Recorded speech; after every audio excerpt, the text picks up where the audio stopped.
Moi, je crois pas qu'il y ait de bonnes ou de mauvaises situations.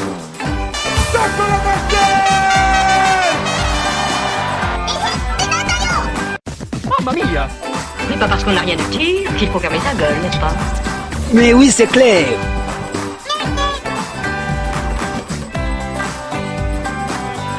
Les nouveautés littéraires de la semaine. Bonjour à tous, très chers auditeurs, ici Clémence, votre chroniqueuse littéraire, et c'est un plaisir de vous retrouver comme d'habitude pour notre chronique littéraire. Cette semaine, j'ai choisi de mettre un petit peu moins de littérature jeunesse que j'ai réservé pour le coup de cœur de votre chroniqueuse. On va principalement se baser sur des romans ainsi que des témoignages historiques aujourd'hui. Donc commençons immédiatement par notre premier livre, il s'agit de La marche funèbre des marionnettes de Adam Troy. Je vous en lis tout de suite le résumé. Chaque année, les habitants de la planète Vahan, surnommés les marionnettes, se lancent dans un étrange ballet de plusieurs jours au terme duquel tous meurent. Très gai, ma foi. Désolée, je reprends. Les autres espèces observent de loin ce rituel sans en saisir le sens et la portée, jusqu'à ce que Isadora, une humaine, décide d'y prendre part, amoureux de cette fanatique, Alex Gordon, exolinguistique, en poste sur Van, tente de la sauver. Donc ce roman de Adam Troy Castro semble être un roman d'horreur. C'est en tout cas ce que j'en retiens par rapport au résumé, puisque je n'ai pas lu ce livre, étant donné que avec l'université je suis en pleine période d'examen. Mais La marche funèbre des marionnettes est disponible depuis le 23 mai aux éditions Le Bélial. Passons maintenant à notre prochain livre qui est le dernier de Louise May. Il s'agit de La femme aux mains qui parlent. Je vous en lis tout de suite son résumé. Un conte sensible et envoûtant. Aux frontières de nos animalités profondes, une jeune fille sourde et aveugle vit dans une ferme isolée après la mort de ses parents. Elle ne communique qu'avec des lettres qu'on écrit dans sa main ou qu'elle écrit dans celle des autres. Entretenant un rapport intime et sensuel à la nature qui l'entoure, elle développe une relation particulière avec ceux qu'elle appelle intérieurement les chiens du dehors. Sous l'œil de ses voisins, deux frères aux intentions bien inquiétantes. Donc ce roman de Louise May portant sur une femme isolée après la mort de ses parents et avec un handicap, en effet il semble être assez touchant comme roman, et il s'agit du dernier livre de Louise May, La femme aux mains qui parlent, aux éditions Diable Vauvert, disponible depuis le 23 mai. Je vous propose, très chers auditeurs, une petite pause musicale et je vous dis à tout de suite.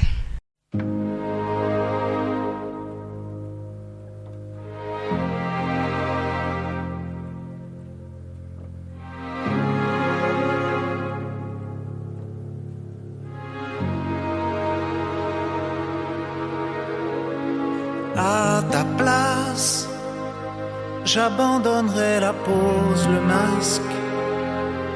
Une minute, tu sais, le temps passe. Dis-moi que tu m'aimes.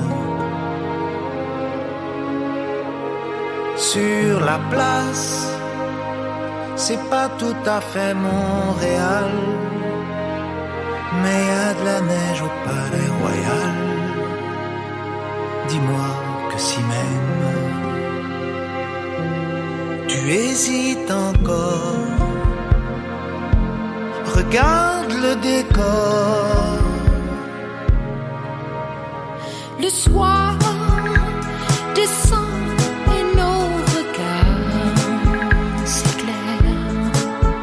L'hiver très tôt allume ses lumières et les jardins témoignent involontaire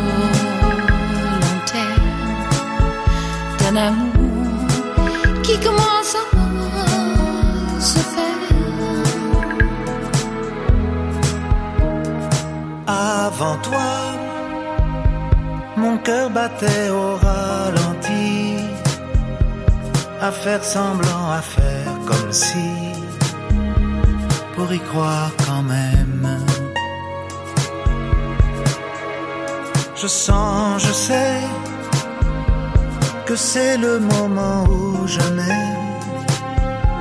Le jour tourne au gris bleuté, l'heure tant rêvée. Les manèges arrêtés ça me rappelle quelque chose. Le soir descend et nos regards s'éclairent. L'hiver très tôt allume ses lumières et nos sourires échangent un volontaire d'un amour qui commence à se faire. Le soir descend et nos regards s'éclairent. L'hiver très tôt allume ses lumières et nos sourires échangent un volontaire d'un amour qui commence à se faire.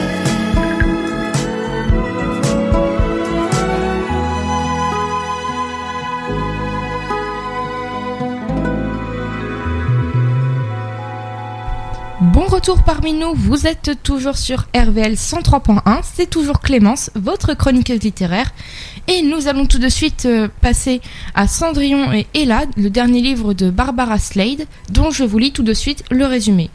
Tandis que Cendrillon rêve de rencontrer une fille avec des yeux aux couleurs de la mer, la princesse Ella aspire à quelque chose qu'elle ne peut pas encore imaginer. Lorsque les deux jeunes filles font connaissance, leurs cœurs sont remplis de joie. Mais que se passera-t-il lorsque minuit sonnera ? Alors que la famille de l'une est une source d'encouragement, la famille de l'autre est déterminée à faire échouer toutes leurs tentatives d'accéder au bonheur. Le chemin des deux jeunes filles est parsemé d'embûches. Pourtant, grâce à l'amour et à la force, l'espoir l'emporte. Il en résulte un récit inspirant et riche de sens dans lequel l'amour fait face à l'adversité. Cendrillon et Ella auront-elles leur fin heureuse ?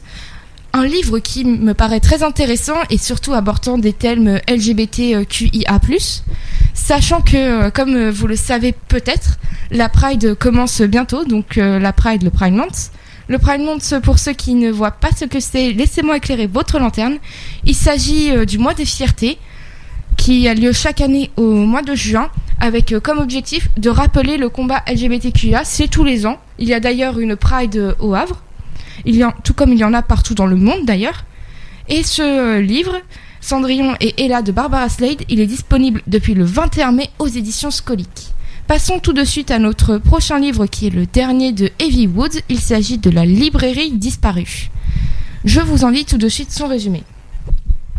À Dublin, une librairie oubliée permet à 3 passionnés de livres de se réinventer. Opaline commence une nouvelle vie depuis qu'elle a fui des fiançailles malheureuses.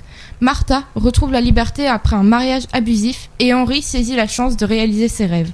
Les 3 personnages prennent conscience que leurs histoires sont aussi extraordinaires que les récits qu'ils aiment tant. Ce dernier livre de Evie Woods, racontant l'histoire de 3 jeunes passionnés de livres dont certains ont des blessures psychologiques graves, vont les aider à remonter la pente et aussi ouvrir leur propre librairie à cet endroit où justement il y en avait une autrefois. Donc ce dernier livre de Evie Woods, La librairie disparue, est disponible depuis le 22 mai aux éditions City. Je vous propose, très chers auditeurs, à nouveau une petite pause musicale et je vous dis à tout de suite pour la dernière partie de cette chronique.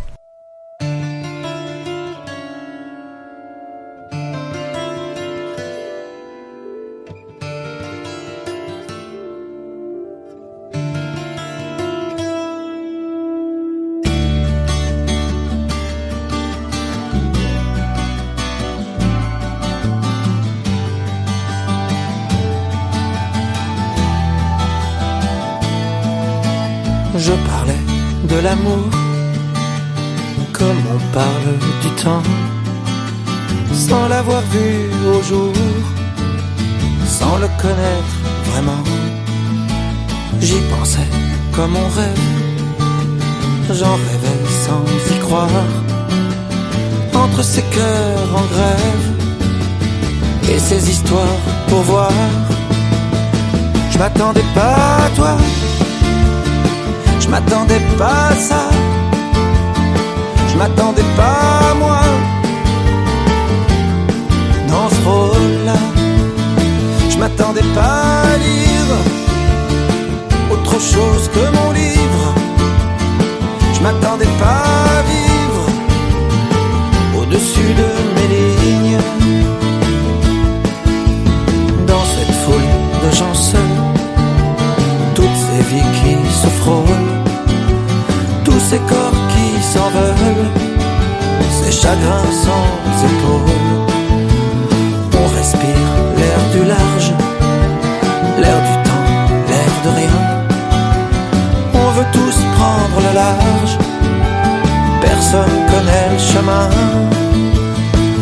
m'attendais pas à toi, je m'attendais pas à ça, je m'attendais pas à moi dans ce rôle-là, je m'attendais pas à lire autre chose que mon livre, je m'attendais pas à vivre au-dessus de mes lignes. Et puis j'ai vu ta tête, un clown aux yeux qui brillent, des chagrins dans les fêtes, et ton rire qui rougit, si forte d'être fragile, tes peurs après la nuit, les princesses que j'ai lues étaient moins farfelues. Je m'attendais pas à toi, je m'attendais pas à ça, je m'attendais pas à moi dans ce rôle-là. Je courais sans lanterne vers une aube qui s'enfuit, aux endroits où l'on s'aime il ne fait jamais nuit. Je m'attendais pas à toi,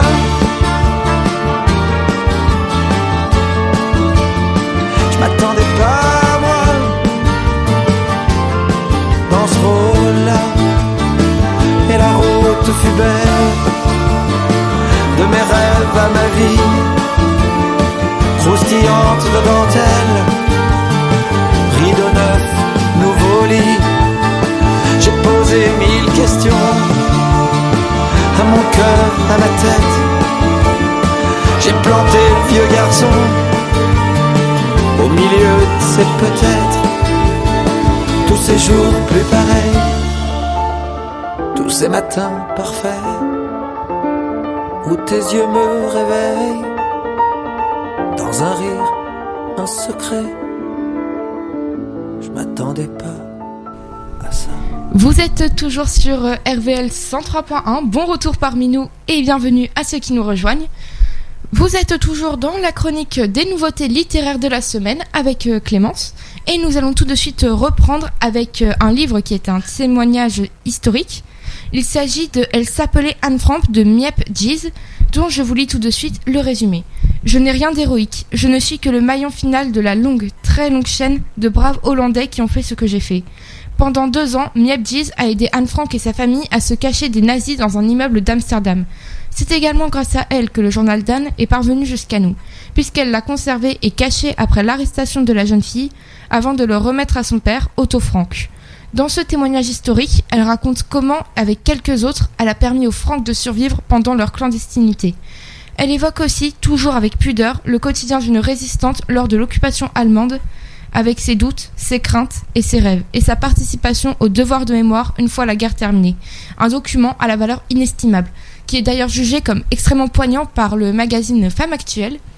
L'histoire de Anne Frank, on la connaît tous, tout le monde connaît son histoire, comment ça s'est passé et surtout l'impact qu'elle a eu, mais on ne sait pas tant de choses que ça sur son entourage, je veux dire en dehors de la famille Frank ainsi que les résidents de l'annexe dans laquelle elle se trouvait. Mais Miep Gies a en fait été une collègue de travail de Otto Frank au départ, puisque pour ceux qui ne le savaient pas, avant la guerre, Otto Frank était un entrepreneur. Il avait une entreprise de confiture, si je me souviens bien. Miep Gies faisait partie de ses premiers employés et pendant la guerre, elle a aidé la famille de son patron à se cacher. Heureusement pour elle, je vous rassure, elle n'a jamais été arrêtée. Mais malgré tout, Miep Gies a quand même été une résistante digne de ce nom. Il est important de le rappeler. Son témoignage, Elle s'appelait Anne Frank, est disponible depuis le 22 mai aux éditions LGF. Passons maintenant, pour terminer cette chronique comme l'accoutumée, au coup de cœur de votre chroniqueuse. Cette semaine, j'ai fait un choix un petit peu spécial puisque j'ai choisi de vous parler d'un manga qui est en fait tiré d'un jeu vidéo. Vous connaissez peut-être par vos enfants ou vos petits-enfants Animal Crossing. Animal Crossing qui a sorti d'ailleurs un manga dont le nom est tout simplement Animal Crossing New Horizons, le manga, qui est sorti le 14 février 2022 aux éditions Soleil, qui a été écrit par Kononasu Ramba et Nintendo, qui est à la base l'entreprise de jeux vidéo propriétaire de la licence. Je vous en lis son résumé. 4 copains pensaient partir en vacances sur une île paradisiaque, mais parce qu'ils se sont trompés d'avion, ils se retrouvent sur une île déserte. Dès lors, ils décident de s'installer et de faire de ce petit coin de terre perdu au milieu de l'océan un lieu idyllique. Mais avec leurs 4 personnalités très différentes, réussiront-ils à atteindre leur objectif ? Nous le verrons en lisant ce manga. Pour ceux qui ne connaissent pas Animal Crossing, c'est une licence qui avait d'abord commencé sur Nintendo DS dans les années 2000.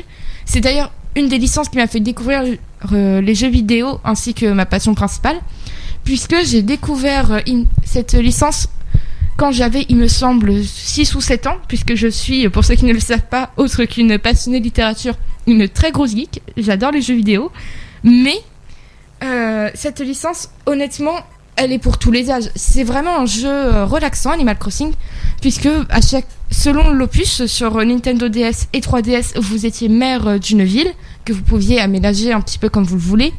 Mais depuis 2020, avec l'arrivée de Animal Crossing New Horizons, qui est d'ailleurs sorti pendant le confinement, choix stratégique ou non de Nintendo, nous ne le savons pas. Mais en tout cas, c'est un jeu qui a eu un énorme succès. Il est d'ailleurs toujours dans le top 10 des meilleures ventes de Nintendo chaque mois sur le Nintendo eShop. Et ce jeu, en fait, vous avez votre propre île où vous pouvez la décorer comme vous voulez. Vous pouvez vraiment faire tout ce que vous voulez, vous pouvez interagir avec les habitants, vous pouvez créer un business, littéralement. Et c'est vraiment un jeu très relaxant. D'ailleurs, pour les curieux, je crois que je suis à plus de 1000 heures de jeu juste sur l'opus de New Horizons. J'ai rentabilisé pendant le confinement, on va être honnête. Mais franchement, je vous recommande ce jeu ainsi que le manga, évidemment. Mais comme d'habitude, malheureusement, c'est la fin. Je vais rendre l'antenne à votre animateur. Et je vous dis, très chers auditeurs, à la prochaine.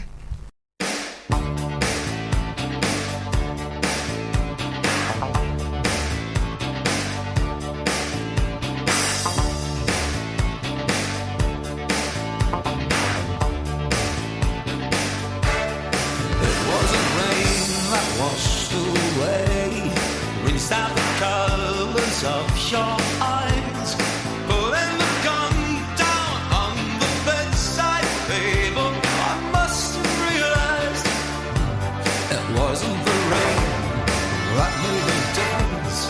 I could have sworn it wasn't me, yet I did it all so coldly, almost slowly, late for a scene.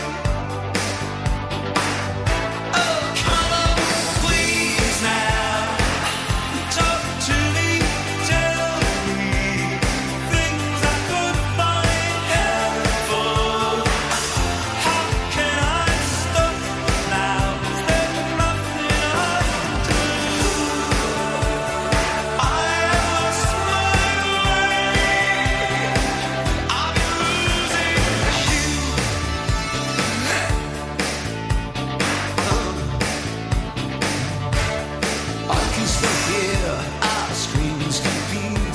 You're hissing your essence like a snake.